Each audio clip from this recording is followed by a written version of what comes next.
How to find your Cash App QR code. Hello everyone, I am Bishaka and welcome to our channel. I will take you through the step-by-step process on how to find your Cash App QR code.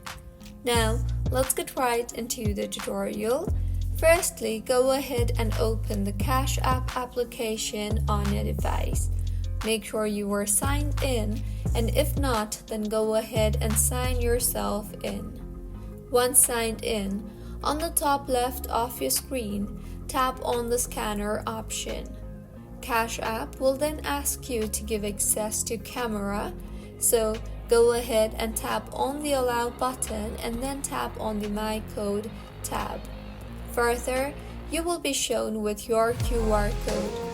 You can tap on the Share button on the top right of your screen and share your QR code with anyone on any digital platform. So, this is how you can find your Cash App QR code. If you find this tutorial helpful, please like the video and do comment if you have any queries.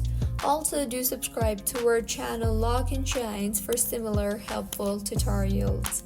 See you on the next one.